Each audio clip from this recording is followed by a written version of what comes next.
All right. What is going on, everybody? Welcome back to the Powerstroke Tech Talk podcast. This is number 28. We got the crew, the same crew, DS Matt Reelan. He just stepped out for a moment. And we have Mr. Tom Brown joining us today. We're going to talk about some interesting stuff. Again, we're going to visit oil. We have an Amsoil dealer here with some very plentiful knowledge in the business regarding lubricants and fluids and stuff that keeps our power strokes running. And we get a lot of questions about. I just got one before we started about running a fuel additive, cetane. What's cetane? Why do I need it? People don't know. And we're going to educate. We're going to talk about the stuff that really is going to give us that longevity. I know DS, he just recently got up on his second oil change and is going to be, testing and tuning some new oil. But Tom, welcome. Glad you could come on with us tonight. Glad to be here and look forward to helping everybody out with oil and filtration and fuel additive and oil analysis and coolant and all that kind of stuff. So whatever I can do to help. You just sparked a. In fact, I'm going to write a note on it because it's something I want to cover and possibly make a video on. It's been, I say in this last month, I'd probably say maybe 4 or 5 comments and emails regarding the Amsoil filter by the Amsoil filter bypass kit. And I don't know what I don't know anything about it. I haven't looked up anything. I don't. I'm unbiased. Tell me about it because I'm interested in really what is being installed. What are we taking off? Okay, yeah, easy. So great topic. So let's back up for just a second. So the filter that is on your engine right is considered a full flow filter, which means that unless the internal bypass valve as opposed to a bypass filter. So either in the filter or in the filter mount, basically on almost every engine, there is a bypass valve. And the reason that valve is there is that in case the filter plugs or if the pressure differential gets too high. So just think it's 0 degrees out on some cold morning and you've got 15 W40 sitting down in the pan. The engine starts, but not all of the oil will flow through the filter because it's just too thick. It can't get through there. So there's a valve that opens up in the filter or the engine that allows the oil to keep moving because you need oil. I don't care if it's filtered or not at that point. The engine just needs oil. And so then as the oil warms up, then all of the oil is going to start flowing through that filter. And so therefore it's called a full flow filter. But on a really good filter, really good day, it's going to filter down to about 20 microns in terms of the size of a piece of dirt or soot that it's going to catch. And a human hair is about 80 microns. So we're talking about something pretty small. This is the Amsoil filter that does that? This is any filter. Okay. So just any filter on any car has a filter micron rating somewhere between 20 and 40 microns. So can I ask a quick question about that? When you look at the filter specifications and it says something like 86% down to 20 microns versus like maybe a different brand that might say 99% down to 20 microns, what is the difference with those two percentages, but they're the same micron rating? Right. It just basically means the higher that is the efficiency number. And so that filter that said it's going to filter at 99% at microns. So basically what they're in is the filter media that's inside that filter is going to catch 99% of dirt that is 20 microns and larger. So then that other one said it was 86% effective or efficient. So it's not as good. So that means you're going to have 20 micron and larger dirt, 14% of the time is going to make it past that filter and flow on through and get into the engine. And so that's one of the issues that's out there, is that you've got filters that are, not as good as other ones. In some cases, though, the original equipment manufacturer of the engine did not specify a super efficient filter, because one of the things that happens is that if you have a super efficient filter that catches more dirt, it's going to fill up quicker. And so then you're going to have to change it more often. And so the original equipment manufacturer, they got all kinds of issues they have to work with in terms of, and as you're seeing probably in the last 20 years, oil filters on cars have just gotten smaller and smaller and smaller, with the exception of the turbo diesel pickups. Most of them still have a large filter on them. But if you change oil on any small car now, or even gasoline pickup, you got these little tiny filters on there, and they've gone to longer oil change intervals.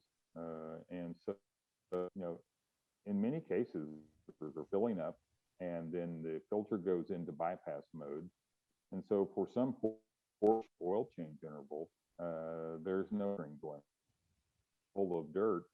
And so the engine's going to go into bypass, valve's going to open, and oil's still going to flow through the engine. You're going to have oil pressure, but you're not getting any filtering done.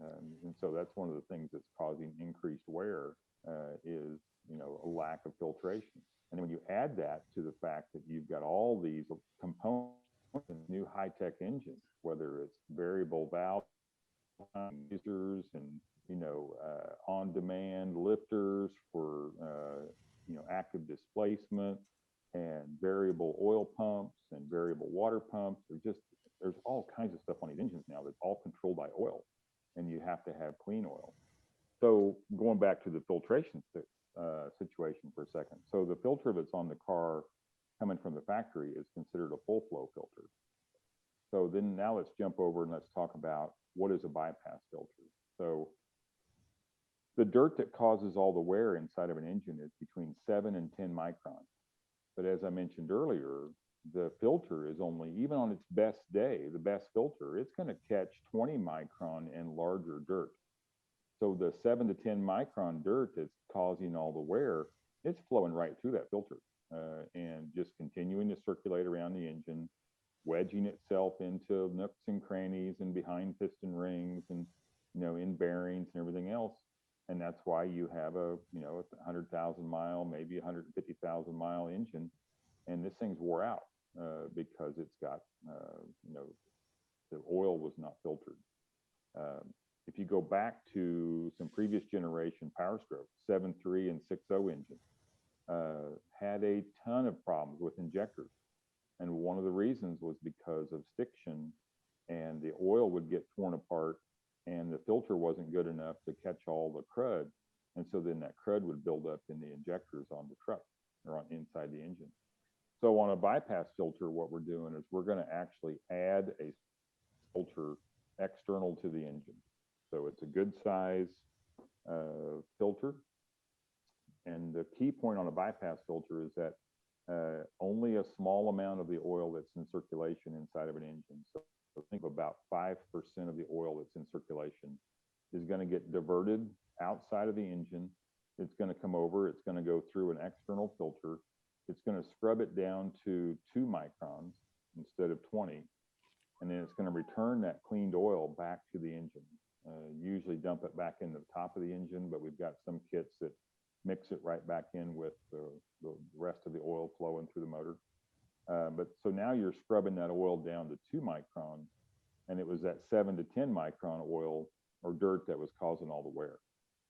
And so now we're removing basically everything that's going to be causing wear inside of the engine.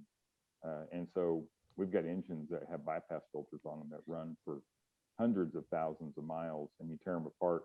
They're spotlessly clean on the inside. There's basically no wear in them. And this is not a new technology either. Like Caterpillar, for example, in the heavy commercial, heavy industrial engines, they were using bypass filters a long time ago. But in many cases, they actually stopped because the OEMs figured out that they make more money by selling parts than they do on selling new equipment. And so they figured out that it was not to their advantage to equip these machines with bypass filters, because then they can sell more overhaul kits. So, that's one of the things that, going back to the 6-liter, for example, I mean, Aaron, you probably worked on your fair share of 6-liters over the years, and they have reoccurring problems. And injectors and turbo failures was one of the big issues early on. And in my opinion, basically almost all of that could have been avoided if Ford would have come out originally and said, hey, we want you to run synthetic oil and we're going to have a bypass filter on these engines. And if they would have done that, the injector and turbo problems on 6-liters would have probably been a whole lot different. That's interesting. That's interesting because even today, they don't necessarily recommend full synthetic until you get into the severe duty category. So yeah, it's kind of interesting. But it's like everything that we do is considered severe duty. We can't be at a traffic light for 20 minutes and we're severe duty. The other thing you got to remember about the maintenance schedule that's published in your owner's manual, that is a compromise schedule between the engineers that design the piece of equipment and the marketing people who know that maintenance schedule is going to get costed out by organizations like Consumer Reports, and it's going to get compared to your competition. For example, here, it was when the 6R140 transmission first came out back in model year 2011 behind the 6.7. I think that was the first time the 6R140 showed up in heavy duty pickup. Just happened to come across a video posting or a comment one night from a guy who had just retired from Ford. And he had been on the team that had designed the 6R140. And somebody had asked him about the fluid service schedule, which is 150,000 miles, at least it was in 2011. And he said, oh yeah, he said the design guys wanted the service interval to be 30,000 miles. But the marketing people at Ford said, oh no, we have to make that service interval on that transmission longer to keep the perceived maintenance cost lower. And I use the word perceived there very carefully because, on paper, you may be able to go 150,000 miles with a service interval. But if you're working that transmission hard every day and towing and severe duty, I would highly recommend you change that fluid before 150,000 miles, or you may be doing a transmission instead. So, so that's the thing on a bypass filter is we're going to add an external filter. It's going to scrub the oil down. It's going to get basically all of the dirt, and it's going to get most of the soot. Now, even with a bypass filter, though, a diesel engine is still going to turn its oil black.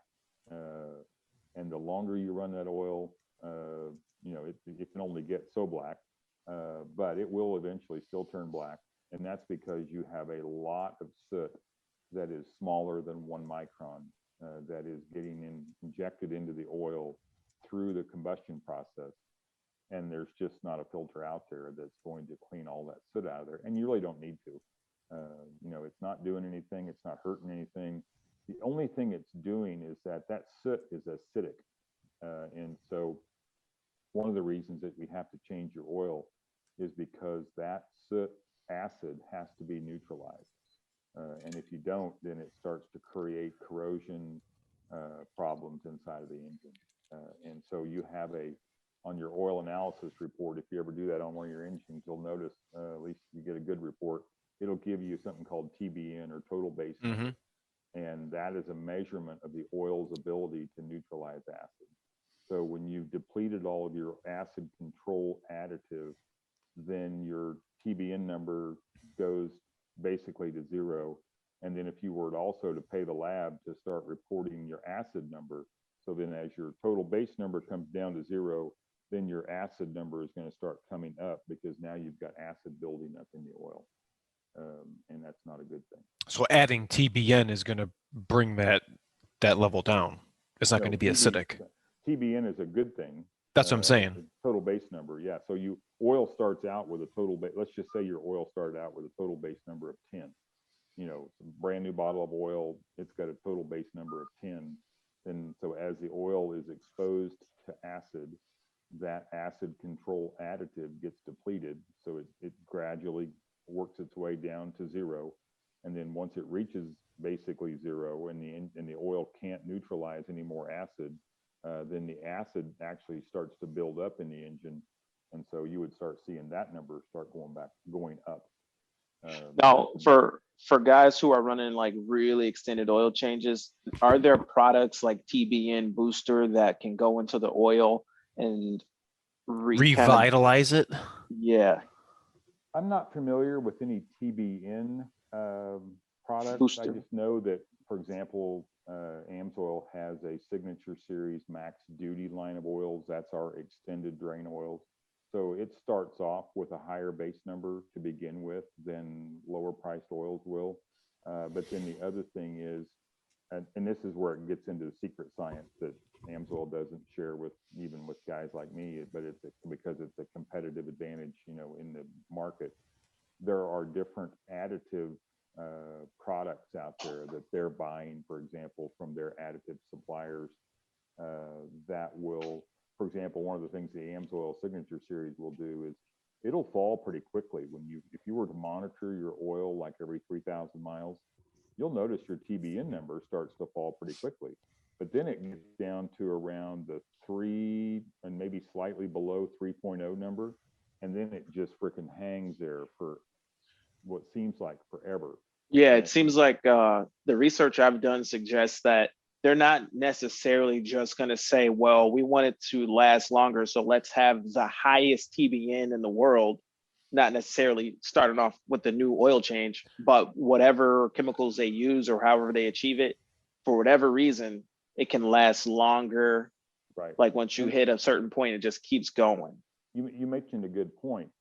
You can't just add more TBN at the start either, or you can't add more of that additive that gives you that, because anti-wear additives and detergents and some of these other chemicals that are being added as part of the whole additive package, they start fighting against each other if their numbers get too high in the beginning, because they're all trying to fight for space on the metal.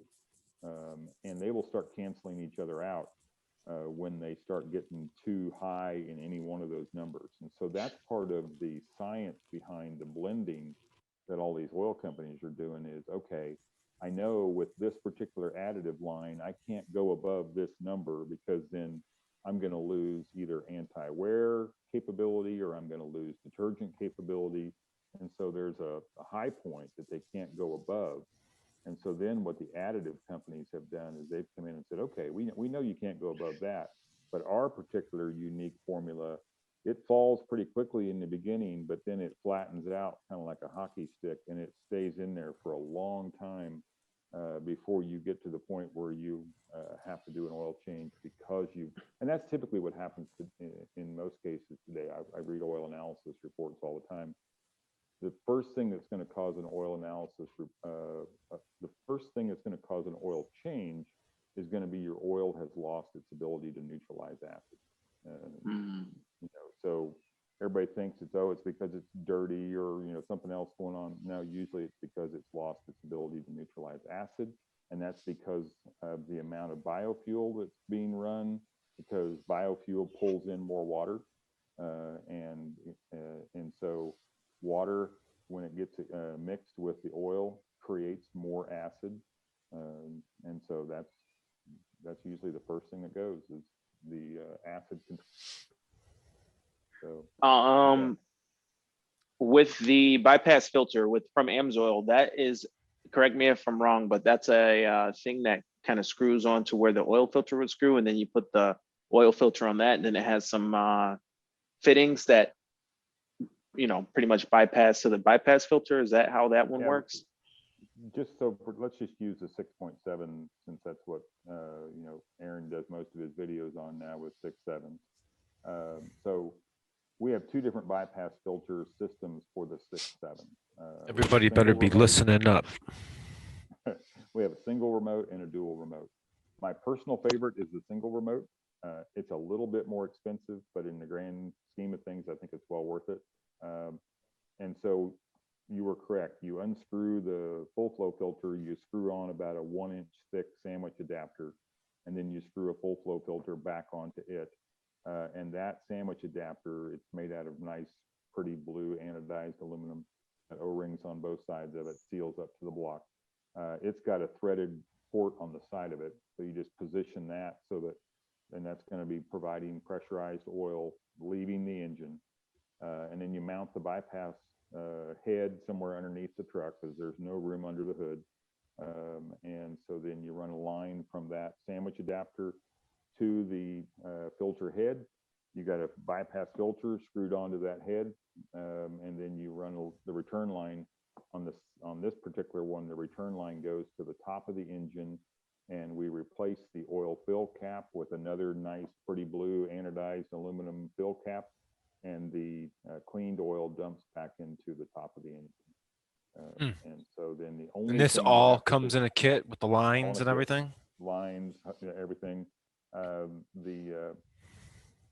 So the only time you would ever have to order anything extra is that if you're going to locate the filter underneath the truck farther back, than what the hose included will cover, you would just have to order more hose.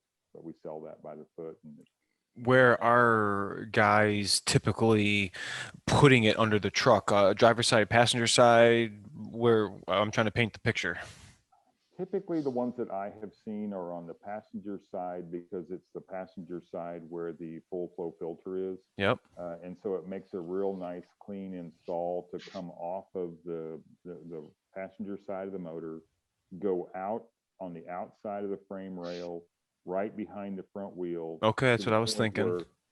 To the point where a rock can't come up, because when a rock comes up, it's going to be shooting back.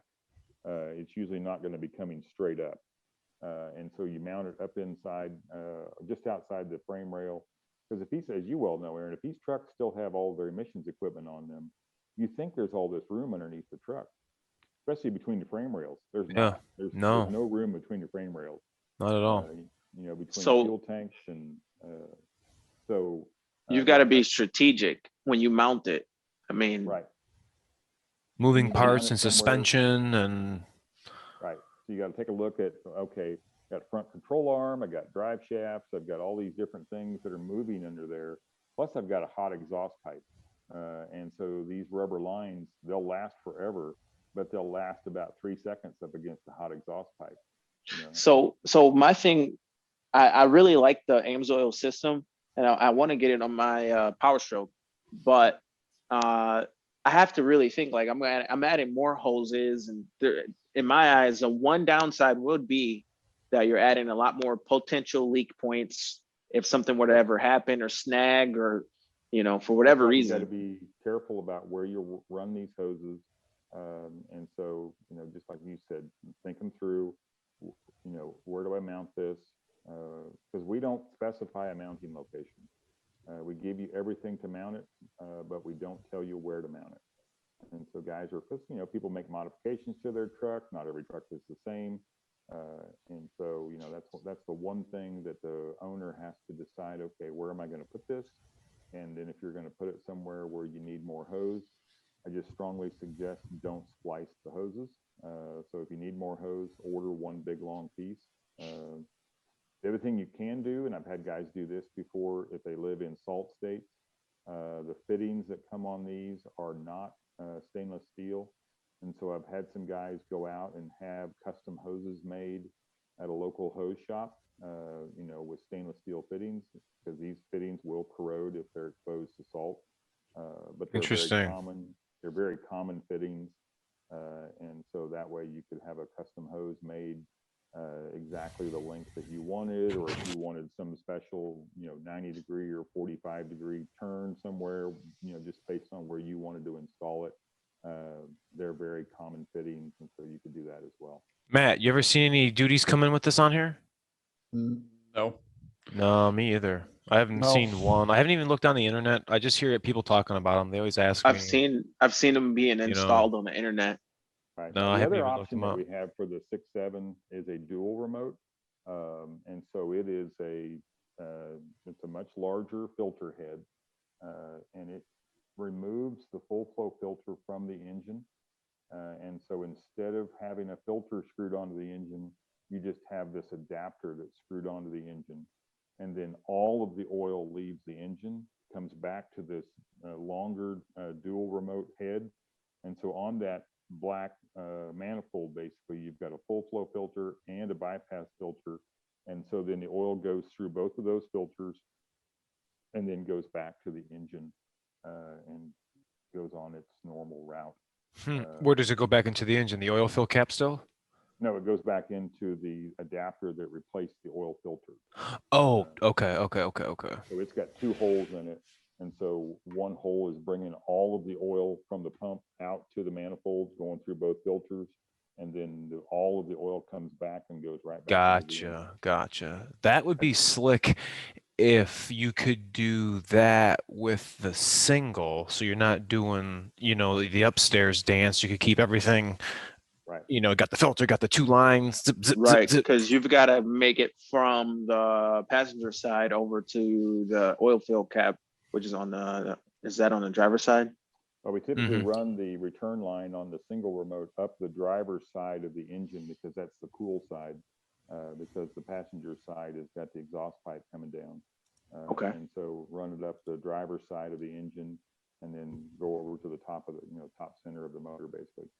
So here's a question for you based off of a scenario that Aaron and I see a lot. This truck's got excessive crankcase pressure and it's got a bypass kit, and now it's shooting a bunch of crankcase pressure back into that hose, back feeding into the filter. What happens? Oh, you're talking about the clean oil Like, that's coming from the bypass? Yeah, like filter? the drain. Because that pressure has to go somewhere, and it just now found somewhere to go. Well, You mean back up the cap, like where the cap oil is supposed to come down? Yeah. Oh, I mean, which would have that's more... tapped in there, and it has a fitting That's a into good the point. cap. But wouldn't that. that be under pressure? Like, wouldn't that be under oil pressure? the No, oil because that's it's the coming from crankcase.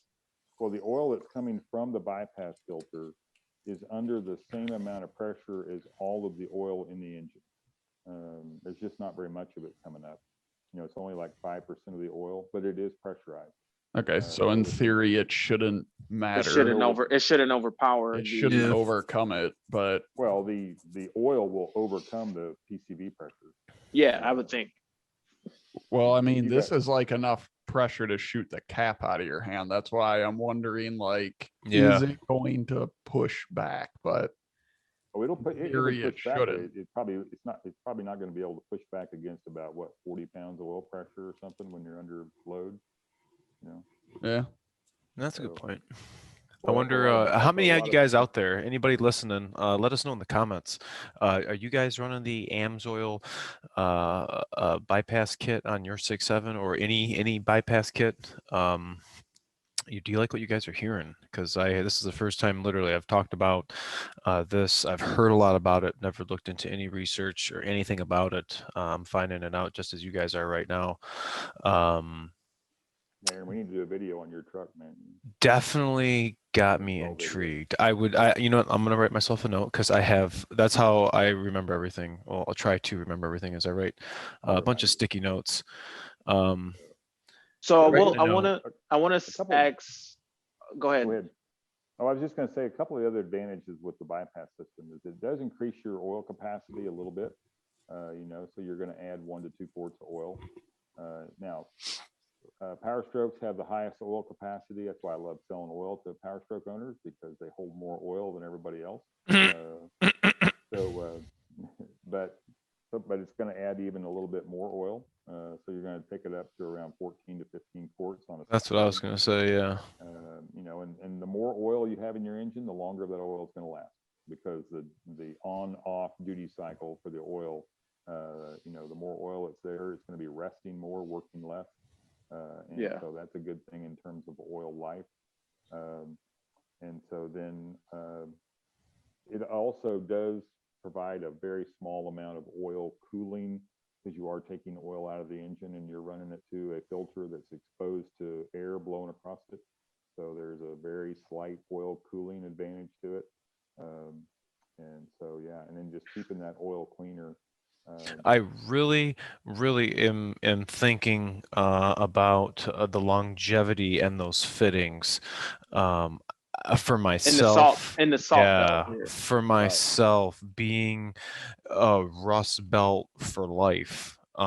Just the stuff that we see, Matt, I mean, it's all these service labor times have been made where just these bolts come right off, boom, boom, boom, boom, got nothing, no environment, no nothing, nothing.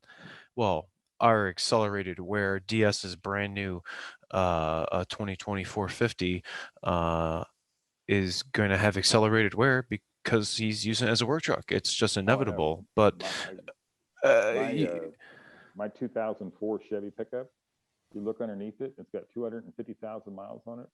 It looks about the way it did when it came off the showroom floor. That's You know? unreal. Wow. That's unreal. I got that a million mile 6.7 in here. And yes, he's going to be coming on the podcast. People keep asking me. Yes, just be patient. We're waiting on each other's schedules. Believe me, he's coming on.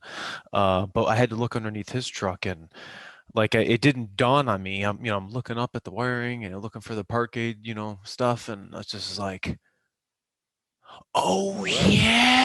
Oh, I'm not used to seeing this. So it was. I grew up in Kansas, and we had salt on the roads there all the time. When a Oh car my was gosh. about 5 years old, rusted out, mufflers rusted, suspension pieces rusted. Everything was rusted. Now, going with the oil bypass filtration, I don't get asked a lot about it for the 6.7, but 6 liter all the time. Crucial for them. Coolant.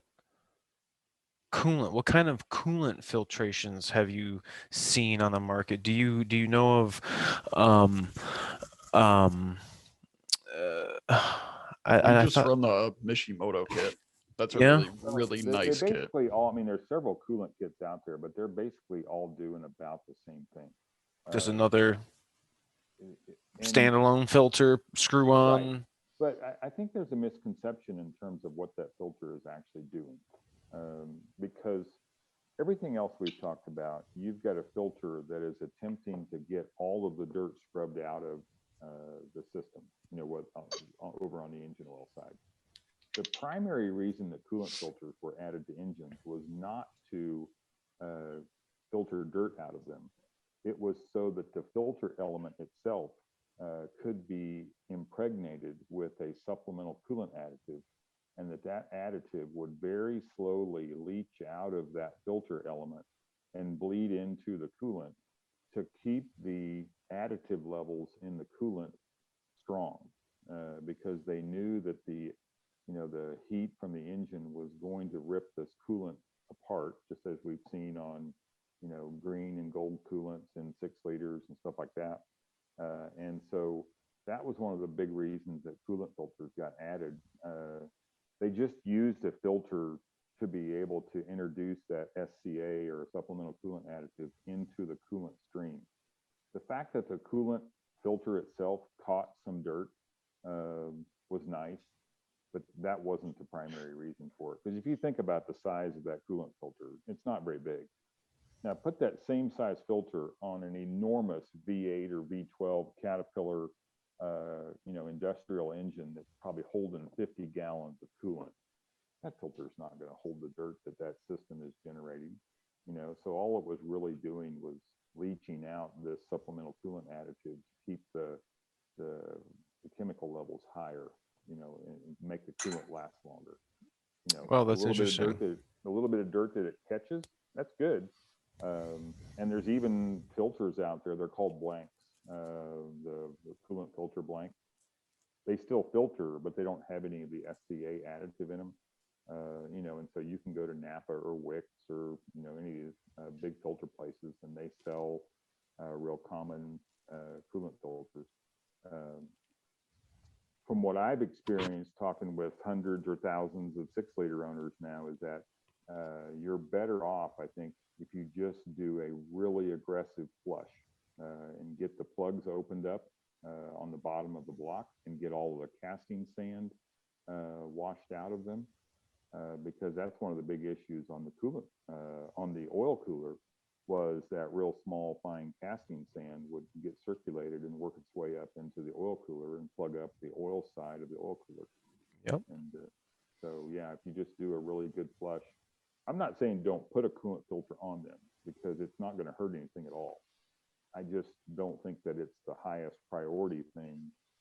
I think a oil bypass filter is a much higher priority because of the way the injectors rip the oil apart down at the molecular level. What's that like on a 6-liter? Because it's remote, like off to the side, isn't it? For the oil bypass, Yeah. same concept, same filter. It's just that we replace, it's actually real easy on a 6-liter with our kit because you remove the oil fill cap and you remove the oil filter cap and you replace both of those. And so the oil filter cap has a port coming out. The oil fill cap has a port coming in. Oh, wow. And so then like about 5% of that oil coming out of the top of the oil filter goes over to the bypass filter, which on a 6-liter, you can actually mount it off of the alternator behind the passenger headlights. You've So seen guys. if you're going to do a bypass filter, you're going to extend the life of your engine. But if you want to keep maintenance records for warranty purposes, and you're going to change whatever the manufacturer's recommendation is it worth it at that point? Or should you do an extended drain interval once you get into the whole realm of a bypass filter? Let me just back up and talk about a federal law real quick, because there's a federal law that governs warranties. And so this is always one of the things that people have concerns about is, you just bought this new truck, the owner's manual or the oil life monitoring system tells me that I'm supposed to change oil, whenever it tells me I'm supposed to change oil and I'm supposed to use this oil, and there are people who work at automotive dealerships who tell people all the time, you have to do that, and so that's good advice, but it is not the federal law. The federal law says that's your vehicle. And if the original equipment manufacturer, so in this case, let's say we're talking about Ford, if Ford wants you or requires you is a better term, if Ford is going to say, you have to use this oil, this filter, and you have to change it on this interval, or we're going to void your warranty, then the original equipment manufacturer, in this case Ford, has to provide those products and services for you for free, no additional cost. Otherwise, and this is one of the reasons you saw companies over the last probably 10, 15 years, and now they're starting to go away from it again. It was a big deal here for a while where they were offering free oil changes with new cars, and in some cases for a long time. Is Ford offering free oil changes right now, or because I think when I did my truck, they were saying something about, I think they're not, because they were saying I could do that if I bought into a program that I could do. So I don't think, some kind of. Yeah, it was probably just a maintenance plan or ESP plan. So, yeah. So if you were, you would have to be able to fight if you were going to do an extended warranty. So you're doing an extended drain interval. Would they have to prove that extended drain interval is what caused the failure, or? That's the issue here, is what they have to do fault analysis.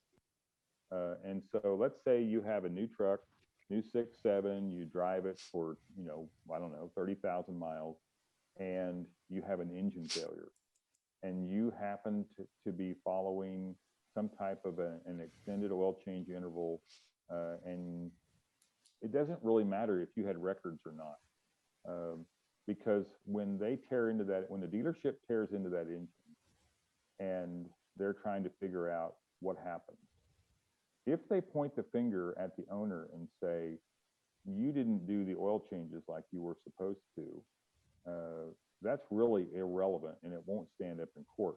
What they have to be able to say is, your lack of maintenance for the fluids that you chose to use caused this problem. And we have that documented by an outside third party or company that came in and assessed this situation. And, this is their ruling on that. They have to be able to show what caused it. And Aaron will probably validate this. 99% of the time, it's not the oil that caused the problem. A part failed. And a part failed because it was manufactured wrong somewhere, And humans make parts. Now they get made in machines, but that we make. I think it's rare to see like a failure from a guy who's doing like a really high level full synthetic extended drain interval, and he's not cooking the oil. He doesn't have sludge in the engine. Right. And aside from fuel dilution, maybe from somebody who's not testing oil on certain vehicles that for whatever reason could get fuel dilution. But even at that point, I just saw an oil report today. One of my best customers has a 2017 F-250 6.7 completely stock, tows RVs with.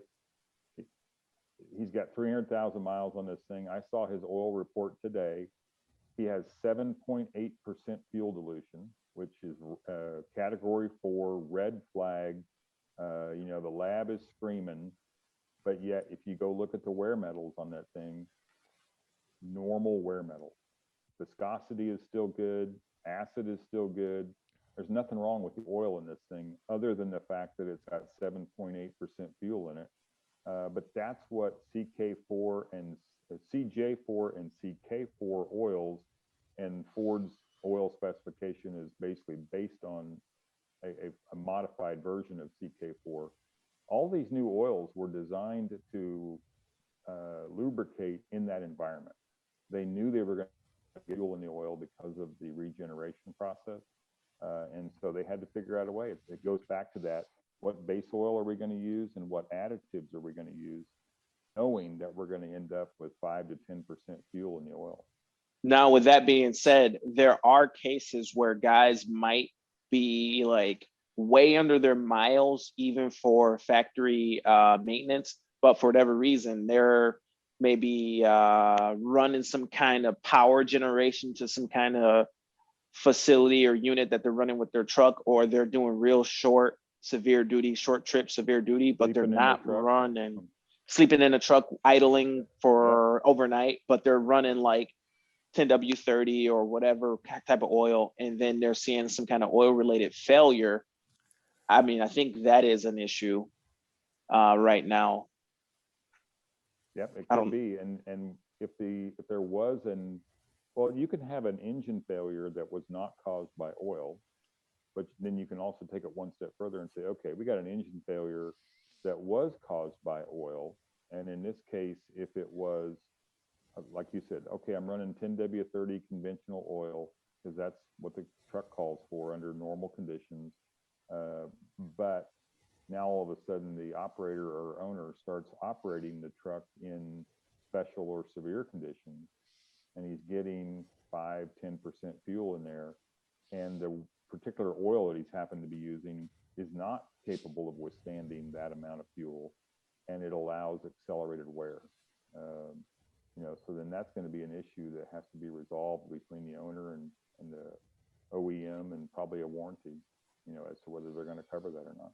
Right. And then a lot of times they'll have to cover engines that are totally smoked on the inside. They're full of sludge. They're full of, failed components from oil being worked too hard, but they're under the miles, right? But they're putting hours or whatever they're doing. Aaron, do you see very many failed 6.7s? I do. And they're all cab chassis. And they're all work trucks, and they're all vehicles that, for the sake of argument, right, they're not my truck. Right. It's just how it is. And they're vehicles that operate. You're not going to change that. They're vehicles that operate at like gross vehicle weight rating. They have booms on them, things like that. They run all kinds of equipment. 10,000 engine hours. I swear to God, I do more engine jobs at the end of a quarter or at the end of someone's financial year than anything. It's like, oh yeah, we got all this money we need to spend. Go blow her up real quick. Yep. Go put now, Tom, my question for you is, Okay, before the show, you brought up something really interesting. You brought up the military's use of like synthetic oils and maybe Oil analysis was the big oil analysis. Right. Would it be beneficial for like these fleet companies to try something different versus the regular maintenance, like the cheapest oil, whatever, to try like a extended interval with a better oil, like an Amsoil or whatever brand that has maybe a bypass filter kit, and then you're getting a lot more, less changes, more sampling, something like that. Would that help? Yeah. A conversation that I like to have with customers or even potential customers is cost versus price. So the first thing we always look at when we look at something we're considering buying is, well, what's the price? How much is this thing going to cost me out of my pocket? But a better way of looking at it is, what's the cost of me using this product long term? And so if you're running a cheap oil and you're changing it at every 3,000 miles, because you're taking it to JP Lube or you're taking it to wherever, and they're putting a sticker on your window that says, yep, come back in 3,000 miles. They're not using a good quality oil because they're not charging enough to even pay for a good quality oil. And so you're paying a low price, but your cost is going to be higher because that oil is a lot of wear inside of that engine, and you're having to change it more often. Time and energy out of your day.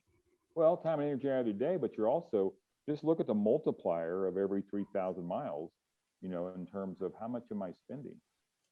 They're still not giving it to you for free. They're charging you something. And so if you do the math on that and figure out, so what I help people do is, whether you're measuring your work by the mile or the hour, how much are you spending per mile or hour on, just use oil changes, for example. And so we'll calculate it out over maybe 100,000 mile period of time, or hour or miles, and we'll do the math both ways. And basically every time I do that, using the highest quality oil, the best filters, and if you want to add a bypass filter, that's optional. And then also using oil analysis is always going to be the one that gives you the lowest cost of operation. And the part that we can't even measure in that is, how much extra time have we given you to own that vehicle before you have to do major repairs to it? Because we really don't know that, because that's so vehicle and operator dependent. But it's going to allow you to keep that piece of equipment longer, so that your initial investment is going to be spread over longer time. So yeah, great way to look at that. And so yeah, so basically it's oil, filters, bypass filters, and then oil analysis. And so those four things really can change somebody's, especially fleet maintenance costs and fleet operations, because you just don't have to do oil changes near as often. So now, what was it like in the military when you did the sampling? Changed oil. So I shouldn't say we never changed oil, but did you run synthetic, or the military didn't run synthetic? Not in the 48 states. This was back in the 80s and 90s when I was in the Army. I'm 56. And so at that time, basically every vehicle had conventional 15W40 diesel oil in it, even the gas engines. That's what the Army was doing. They were running 1540 diesel and everything. They even ran that in the transmissions on vehicles that had Allison automatics. They were using, you can do this, you can put engine oil in an Allison automatic transmission. The Army did it forever. And the only time they ever used synthetics at that time was in Alaska, just because the cold temperatures were so low. Conventional oil wouldn't, the engines wouldn't start. But we had every engine, every transmission, every final drive, every gearbox was on what was called the Army Oil Analysis Program. And so the mechanics were periodically, they would get reminders, little postcards, whatever. Now it would all be done by email. And they would get reminders that said, hey, we need you to submit an oil sample on component, whatever, whether it was an engine or transmission or final drive or whatever. And they just build a big database on every component. And then if and when you submitted a sample that had, too much wear metal or maybe some coolant or something like that in there, then you would get a notice back that says, hey, do a hot resample on, such and such component. And if it failed it for a second time, then you were going to swap out that component, and You were going to swap out the whole component? yeah. Or at the unit level, the Army doesn't do anything except replace whole engine, transmission, final drive, whatever. If that thing needs to be torn apart, they're going to send it back to a major depot somewhere, where they can get it in a clean environment and overhaul it or rebuild it or whatever. So all we would do is pull out the engine or a lot of times engine and transmission. So would that be even, was that even for like engine? They wouldn't change the oil, they just sample it and then replace the engine, or did they change the engine oil?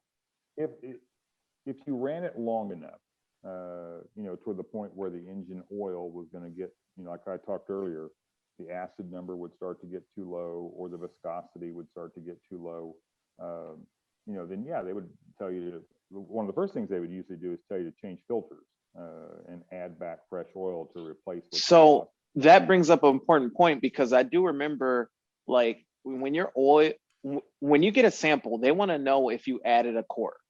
Right. So if you've added a quart, somehow you've added TBN back to the oil. It's called sweetening the additive package.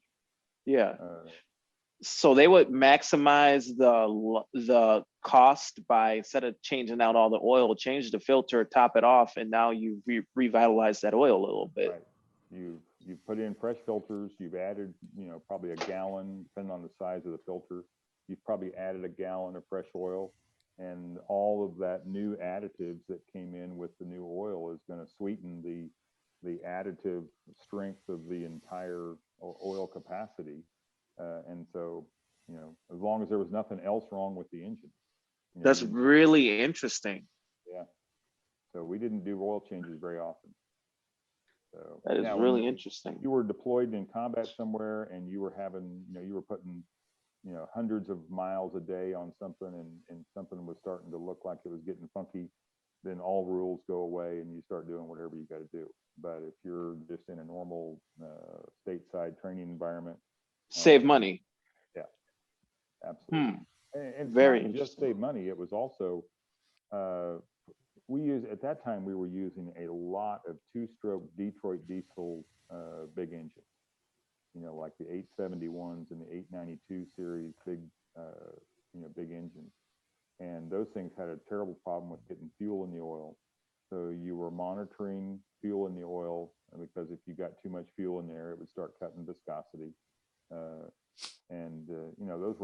Those engines made a lot of power, but they were not the most reliable engines in the world if they were not taken care of real well. And so they would get coolant leaks internally and things like that. And so they would use oil analysis to find those coolant leaks as well. So fuel getting into the oil, it cuts the viscosity. So when we were talking about the 6.7, you said it had like 7% fuel that he tested. So is that 7%, is the main issue with that 7% being there the fact that would kind of lower the viscosity a little bit? It will. And so you will see that for sure. So whenever you introduce diesel fuel into engine oil, the engine oil is going to get thinner, because diesel fuel is thinner than oil. And there's really nothing the oil can do to withstand that. Now, the next piece of that, though, is does the combined fuel and oil mixture still provide enough lubrication protection to prevent abnormal wear? That's really what we're looking for. So could you have like a 5W40 that kind of got thinned down to be more like a 5W30? Yep. But 5W30 it's still not dangerous yet, but it's probably not a bad idea to change that and bring it back to a 540. Right. Well, but the main thing there, though, is all that really matters is what are your wear metal numbers looking like on the oil report? Because it doesn't really matter what's happening to viscosity in the grand scheme of things. Look at the wear metal numbers. And if the wear metal numbers are not going up crazily, then you may not have to do anything. You know, maybe keep running for a while. So Very interesting. Very, very interesting. I want to know, I got a question. Mhm. Mr. Teacher, can I ask a question? I have heard, I've talked with DS about this. So I've heard people say, I mean, it's always been, 5,000 miles. I was raised, go get a grease job, oil change with your pop. It's 5,000 miles. I tell all my customers it's 5,000 miles. Yeah, it's 5,000 miles. Now it's going to be different, obviously, for people who are going to be doing, just highway driving or what have you. But, I just made a video about this. It's going to be coming out Friday. Talking about my maintenance regimen, my recommendations if you have a truck. People are not car people. People are shoemakers. People are construction workers, and they don't know anything, and they need to be told. And I'm telling them to just start your. If you follow this, you're going to be fine. People aren't getting scientific. They don't have time for. They don't know what that is. People aren't like us. And one of the things that kind of was like, wait, what? Dude's going 20,000 miles on an oil change? Wait. Huh? And I heard Amsoil was behind that, and I don't know. Like, can you explain to me like how? But before you explain it, there are cases that you've seen where there's people going 20,000 miles, but they ain't doing the Amsoil. They're just doing they're just rolling in with their first oil from the factory, and they never changed it. Right. So those are the ones that you get to replace their motor instead of change the oil. So yeah. So again, let's go back and talk about how did Ford come up with the oil change interval for the 6.7, for example? Yeah. So whether you're following a strict number that's written on a page in a book somewhere, and let's just say that number is 7,500 miles. I don't know if it is. I think it's pretty close to that. But what they're more likely now going to tell you is, we want you to change the oil when the oil life monitoring system tells you to, because the oil life monitoring system is a little bit smarter than one number on a page in a book, because it should be taking into account, temperature, RPMs, how much fuel's burned, things like that. So it can be a little bit smarter than just a plain number. But when Ford came up with whether it's a number in the book or the algorithm in the computer, theoretically, and I'm trusting that they did, they based that on probably several million miles of testing that they put that engine through, But they also based that number on, in the case of the 6.7, they probably based it on conventional 10W30 diesel oil. And they probably based it on a set of varying conditions, So that 10W30 conventional diesel oil is fine if you're driving around and you're wanting to keep changing your oil at those intervals that Ford specified. But when you say, hey, I'm interested in getting better protection and longer life out of my oil, what can I do? Well, the simple answer is you're going to use a better quality oil. And created equal, we could have a whole 4-hour discussion on the groups of oils and the different category, different qualities of additive packages.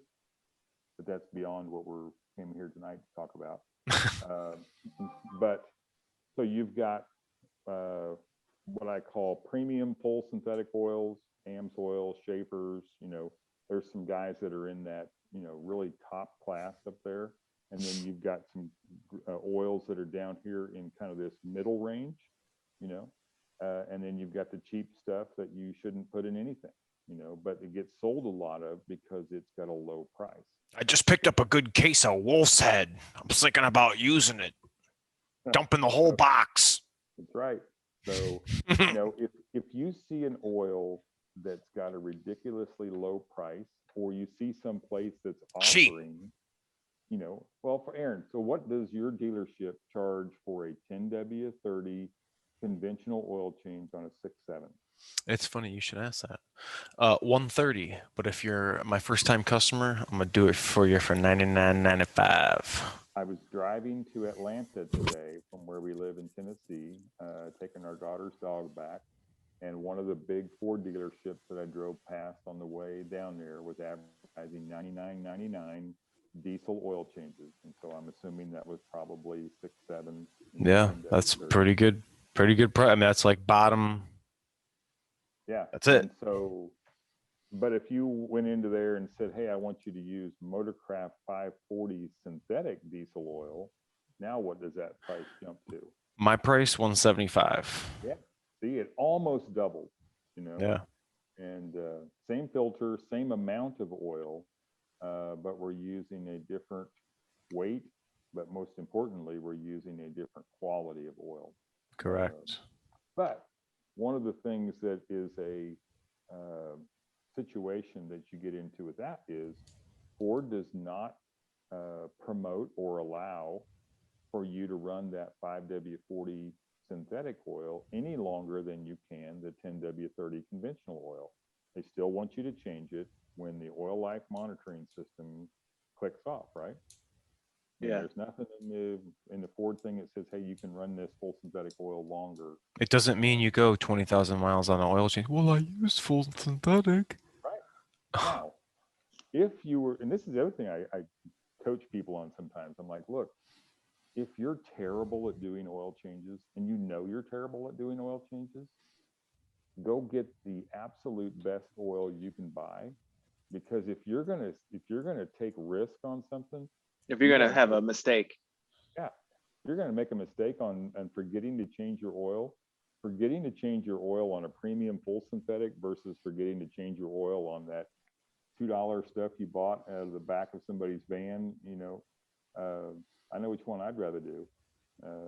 But that's where you get into the difference between, back on the difference, and I was picking on Aaron here for a second at his dealership, 10W30, 5W40 synthetic, almost doubling in price, but the change interval is the same. Mm-hmm. Different kind of protection. Right. Now jump up to a premium full, because I categorize, and this is just me, I categorize the Motorcraft 540 diesel oil, synthetic diesel oil, in that middle range. It's a very good oil, but we're not going to push it to 20 to 25,000 mile oil change intervals because it wasn't designed for that. The additive package that it's in there is not robust enough to last that long. The base oil that it was blended with was not designed to last that long. So we're going to run it for the same interval that you ran the 10W30 synthetic or conventional on. But when you start jumping up into the premium full synthetics that were designed to go extended drain intervals, they're a completely different oil. I mean, yeah, they're still made with base oil and they're still made with additives and they're still sold in a jug, but the recipe, and the cost of putting those products together is significantly different. And so when people see the price, they're like, you want me to pay like what, $13, $14 a quart? And it's like, well, yeah, but you're going to go maybe 3 times longer. And so your cost per mile comes back down, and we're going to stand behind it too. So if you have a problem and it was because you were using our oil the way we told you to use it and it created a problem, we're going to cover you. That's an interesting point. Yeah. How does that work? The warranty? Yeah, through Amsoil, if you're using it properly. And in actuality, we've never paid a warranty claim that was legitimate. Now, we've paid a lot of warranty claims to keep a customer. And if Aaron works at a dealership or any of you guys, you know that there's sometimes when you eat it because you want to keep this guy, and you know that your product did not cause the problem. But when you look at the bigger picture and you say, okay, what's at stake here? We're going to eat this little situation right now. But when you do the quality control that any top level of these premium synthetic blenders have to go through, So they're testing all of the raw components before they come in. So before a train car or a semi truck or whatever dumps base oil or additives into their tanks, they're testing them on the spot to do a quality control test before they ever accept them. They go into spotlessly clean tanks and blending systems. Then they test the batch while it's still in bulk to make sure that they achieved what they wanted to achieve. And then they do random testing on the bottled or packaged product to make sure that it's still good. So this stuff gets tested multiple times before it ever gets released to the public. And any good manufacturing company should be doing that kind of testing on any of their products. But when you start talking about those real cheap ones again, that's one of the ways they save money. So, but back to the warranty claim though, so let's say you have this 30,000 miles, 6.7, you've been running Amsoil in it since after the first oil change, and you have a catastrophic engine failure. Engine locks up, won't turn over, take it all apart, and the third-party fault analysis inspection comes back and says the oil was bad, and they know that because they sent a sample of that oil out to a lab, and the lab came back and said it either didn't have enough additive in it, or the viscosity was too low or too high or something. And then once all of that adjudicated, it's almost like a court case, but it's not quite. But everybody knows what happened. Then the oil company says, okay, we'll pay for that. Now, that's theoretically what would happen. In reality, because of the quality control that oil companies have to go through, and in this case, I'll talk about Amsoil because I know that quality control process. That doesn't happen. That process doesn't happen because they don't release a bad product.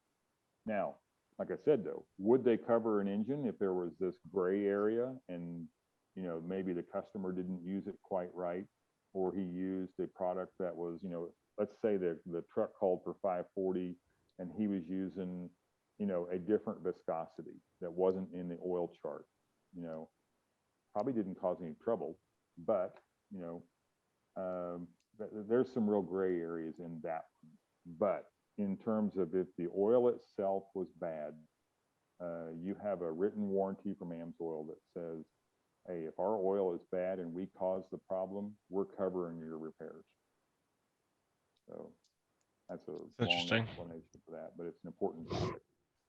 Well, so it's interesting to know that just because at least if you were to, for whatever reason, be doing a extended drain interval and you had an issue, and for whatever reason a warranty tried to deny you, but your engine doesn't have, it's not trashed on the inside, it's not full of sludge, your oil hasn't been broken down, but you need a needle bearing somehow, somewhere. Right. It's interesting to know, like, hey, well, you have to at least do an oil sample to prove that. So that's the one thing I always tell people. I'm like, look, if you want to start doing extended oil change intervals, you need to also do oil analysis, because that is your freaking get out of jail free card if there's ever a problem, because you pull up your, every 5,000 mile oil analysis results and you can show, hey, look, one after another, everything was fine. And then all of a sudden, boom, engine blows up. Well, then it was a catastrophic failure of a part somewhere, because the oil just didn't go bad overnight, and so that's why oil analysis to me is highly recommended. So, but typically when you see an engine have a catastrophic failure, typically you do see a ton of sludge, a ton of all these other conditions. It's usually sludge or a broken part. You can have a piston that breaks, or you can have a bearing that goes bad, or you can have, some part just broke because it wasn't made correctly. Right. A valve keeper falls out of place. A valve spring could crack. Yep. valve. That's probably one of the most common is probably valve keepers or valve springs, drop a valve. So what is PAO oil? Like, what is that?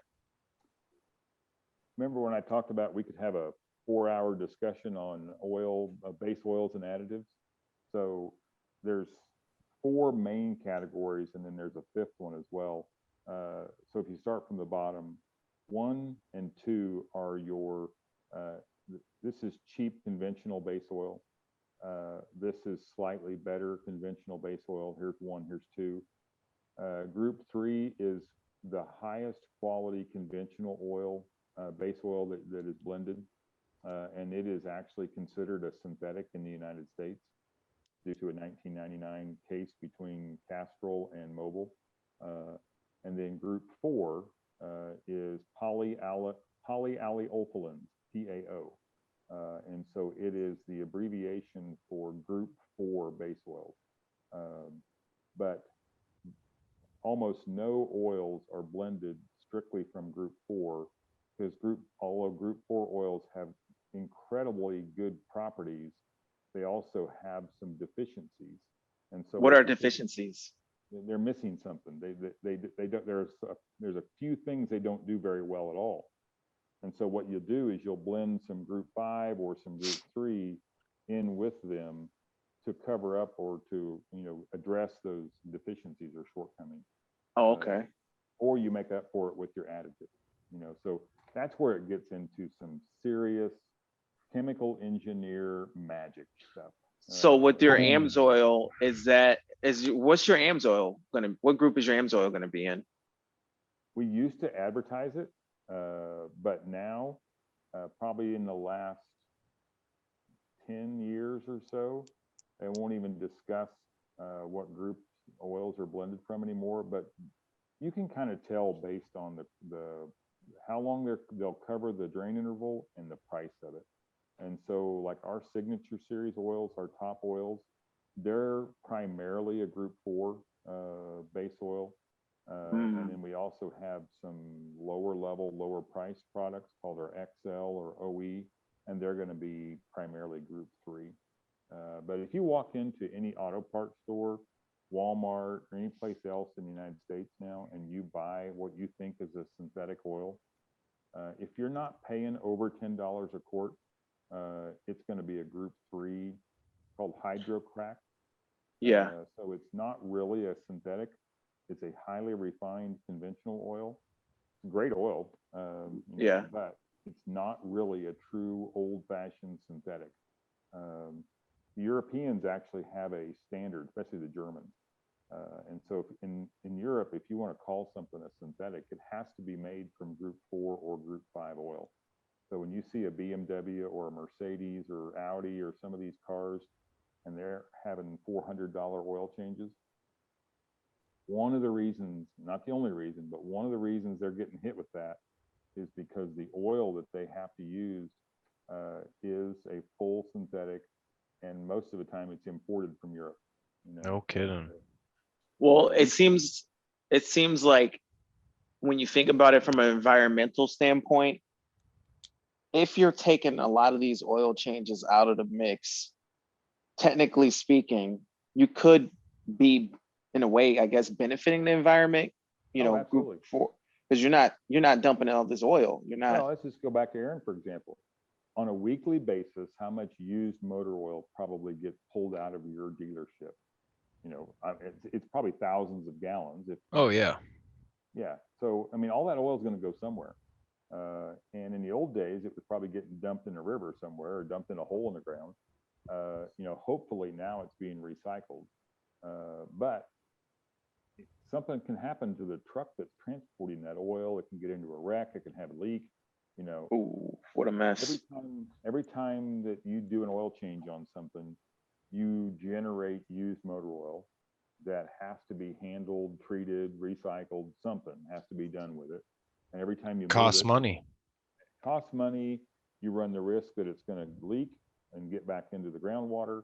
And so if you can reduce the amount of used motor oil that is in the system by reducing the number of oil changes, Again, back to the Europeans, they do an oil change basically once a year.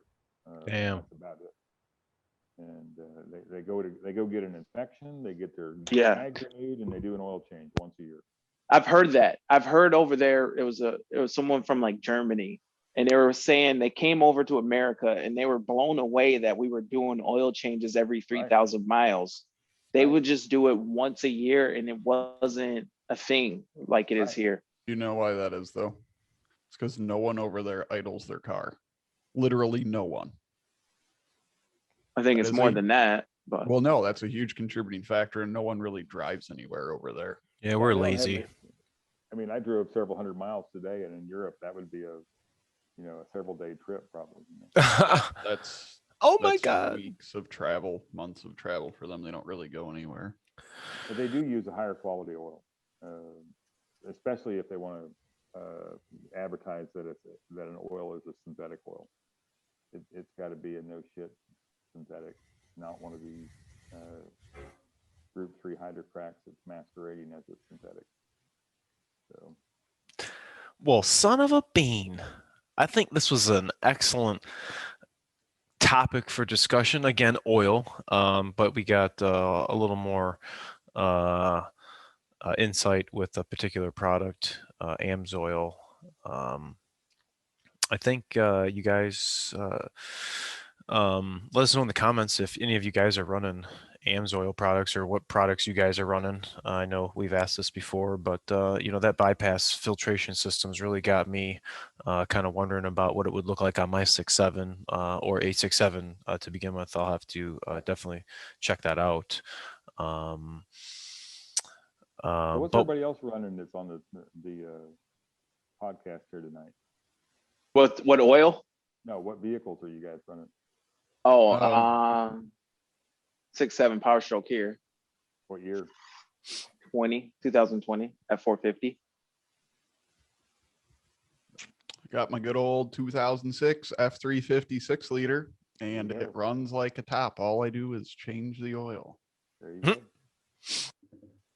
I've got 2011 F250 6.2 and 2019 6.2. hell yeah. Like me, don't need a diesel. I'll keep my gas. So, Hell yeah. Hell yeah. We'll definitely put your information in the description. If anybody wants to reach out to Tom for products or has any other technical questions regarding, that filtration or the oil or what have or you, if you you're like guys. all my other customers and you call me for coolant, that's okay. too. Don't forget the merch plug. Don't forget yeah, the merch plug. check out my stickers. Matt, show them stickers. We got the shirt. He's got it live right up on there for me. For those of you that cannot listen to us on YouTube, make sure to check us out on the mainstream podcast apps, Spotify, Apple, TuneIn, all those fun things. And a real quick out to the first responders. One of my subs out in Denver just had to lay one of theirs to rest. Much love out to them. We always try to help our first responders and especially our Army vets. Tom, one of them, and we always thank you guys for your service. So again, everybody, tell us what you think about this in the comment section. We always have fun on here talking about our power strokes and what we can help do to make them stay on the road as long as we can and trouble free. Thanks so much for watching, and we'll catch you guys next time. See ya. Thank you much.